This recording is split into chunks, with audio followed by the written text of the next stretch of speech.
គោលនយោបាយជួយឧបត្ថម្ភដល់ស្ត្រីមានផ្ទៃពោះរហូតដល់កូនមានអាយុ2ឆ្នាំគឺជាគោលនយោបាយរបស់សម្ដេចតេជោហើយបន្តរហូតដល់រាជរដ្ឋាភិបាលនីតិកាលទី7នៃរដ្ឋសភាគឺជានយោបាយដ៏ល្អដើម្បីជួយដល់ស្ត្រីក្នុងឱកាសសំណេះសំណាលជាមួយកម្មការនី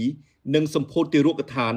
នៅរោងចក្រ Marvel Garment នៅវេលាព្រឹកថ្ងៃទី10ខែមីនាឆ្នាំ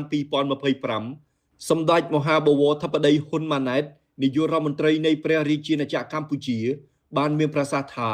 គោលនយោបាយជួយឧបត្ថម្ភដល់ស្ត្រីមានផ្ទៃពោះរហូតដល់កូនមានអាយុ2ឆ្នាំគឺជានយោបាយរបស់សម្ដេចតេជោហើយបន្តរហូតដល់រាជរដ្ឋាភិបាលនីតិកាលទី7នៃរដ្ឋសភា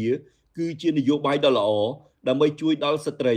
ដោយក្នុងនោះស្ត្រីមានផ្ទៃពោះនៅក្នុងពេលពិនិត្យសុខភាពនឹងទទួលបានប្រាក់ឧបត្ថម្ភ 80000 រៀលក្នុងមួយលើកហើយត្រូវពិនិត្យផ្ទៃពោះចំនួន4លើកមុនពេលសម្រាលពេលឆ្លងទន្លេកូន1ទទួលបានថវិកាឧបត្ថម្ភចំនួន 80000 រៀលកូនភ្លោះ2ទទួលបានថវិកា 1,200,000 រៀលកូនភ្លោះ3ទទួលបានថវិកា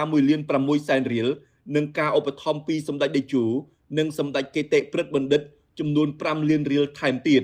ក្នុងឱកាសនោះដែរសម្ដេចបវរធិបតីបានគូសរំលឹកអំពីគោលបំណងដែលសម្ដេចអញ្ជើញមកពិនិត្យដោយផ្ទាល់នៅទារកដ្ឋាននេះគឺដើម្បីចង់មកមើលឃើញជាក់ស្ដែងនៃការអនុវត្តការងារបង្កើតទារកដ្ឋាននៅតាមរោងចក្រសហគ្រាសដែលសម្ដេចបានដាក់ចេញគោលការណ៍នេះកាលពីពេលដែលសម្ដេចអញ្ជើញសំណេះសំណាលជាមួយគណៈកម្មការនយោជិត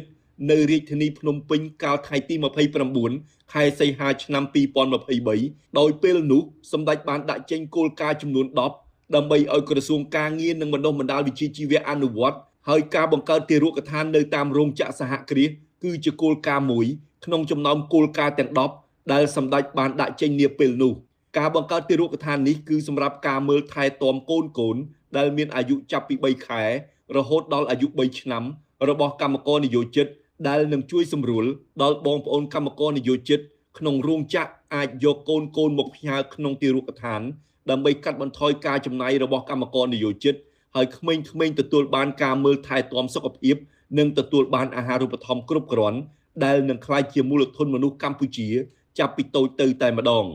ទារកដ្ឋានរោងចក្រ Marvel Garment គឺជាទារកដ្ឋានទី1នៅប្រទេសកម្ពុជា